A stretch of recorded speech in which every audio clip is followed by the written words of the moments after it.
Hi everyone, this is a quick video on crystal grids, and this particular grid that I'm showing you right now is actually part of some homework assignments that I'm doing for my Certified Crystal Healer program through Hibiscus Moon. And I've got a link below this video that you can check out her information as well. If you've never been to her site and you want to know anything about crystals, that's where you want to go. So this particular grid is one for abundance and prosperity. And there's a few things that I want to kind of talk about in terms of this one. The first we're going to start with is the formation, and you can see that it's a small one, but it is a triangle shape. And there was a few reasons that I chose the triangle. First, it's a stable shape, assuming of course it's not sitting on its point. But it's also great for manifestation and illumination and creativity. So great things to have kind of in the back of your mind when you're dealing with your business, as I am, having the creativity to find different ways of looking at things or finding creative ways of bringing this abundance back into your life. All kind of great things with that one. And of course the number 3, the 3 sides of it, it's great for anybody who has kind of a studio in their home. Really kind of fabulous. I mean, I think they talk more a little bit about like artists who have studios, but we can take the same kind of looking, having that home office in your room as well. So that's the reason that I chose that particular shape for it rather than some of the other ones. The center stone is actually a citrine point, and it's kind of one of the 2 go-to stones when it comes to abundance and prosperity. And one of the nice things about this stone is that it's also great for showing you how to share your wealth while still maintaining control over your wealth. So kind of that whole idea of philanthropy and being able to share what you have with the rest of the world, which is really, really important to me, not just as a business person, but as an individual, as a human being. It's really, really important to me as well. On each of the points of the triangle, we have green aventurine, and again, another go-to stone when it comes to prosperity and abundance. It's a great luck stone for bringing that kind of thing in for you, so great ways to have those types of things.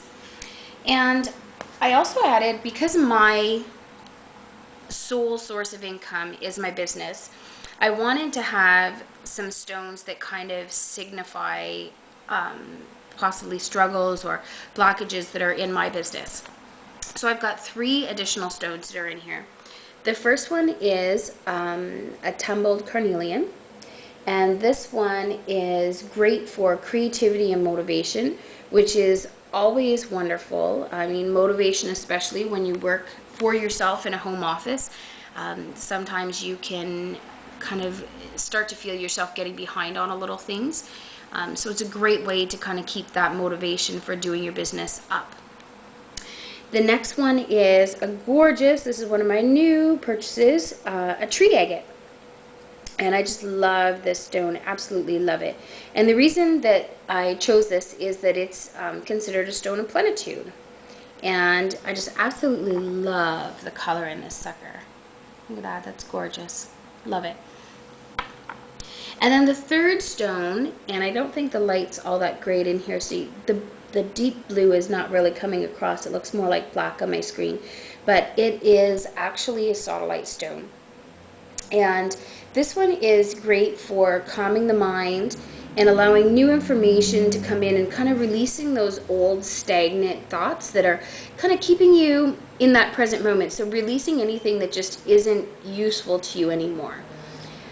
All 3 of those are really great in terms of my business in particular, because sometimes, especially with the sodalite, the reason that I wanted to have that one is because it's really good for releasing fear and guilt. So, as a single mom, sometimes I feel a lot of guilt, even though I work from home, of not having the amount of time that they say you should with my son. So there's a lot of guilt in terms of those kinds of things. there's always the feeling of not being quite enough, not getting enough done, not being fast enough, not being good enough. So it helps with self-acceptance and also self-trust, which is really, really important in my business, because sometimes I kind of second guess myself as well. So these are really great stones to have in there for me personally, because they speak to my business, which is part of how, of course, part of my prosperity comes through. Then I've also got some clear quartz points, and these are all kind of pointing inwards on each of the 3 corners.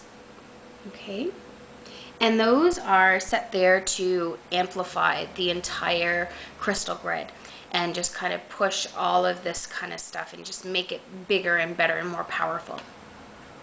And the last thing that I did for this particular grid was, and I've got to find a smaller bowl because this is kind of crazy large for my little grid. It's almost as big as the grid. I don't know if you can see that, but is a bowl of water. And the reason that I put this in here is because sometimes when you've got a lot of big energy shifts, you can have a feeling of overwhelm. So one of the things that they do in Feng Shui is to put water in the southwest corner of your home, or in this case in terms of the grid, and it just kind of helps to prevent any chaotic energy that's going to be overwhelming for me. Okay, so that's the reason that that's kind of in there, and that whole thing is going to make up my grid. Of course, the water is fabulous too, because we can program water, and there's all kinds of, I should put some links down below too about energy and water so that you can check that one out. So do check that one as well. The only thing that is currently missing from my grid, and it's going to go underneath the center stone, is going to be all of my intentions and what prosperity and abundance means to me. Anything that I want to manifest in my life, anything that I want to start feeling or continue feeling in my life, is actually going to be written down on a piece of paper and placed underneath this particular stone here. And that's going to help to set the intentions and keep this working as well. So there you have it, a very simple, easy grid for prosperity and abundance. And I will do another video in the coming weeks and let you know exactly what's going on in the house and how this is affecting our life and affecting our business, and hopefully wonderful things are going to come from it. So I will see you guys next time. If you have any questions, feel free to leave a comment below, and I'll talk to you soon.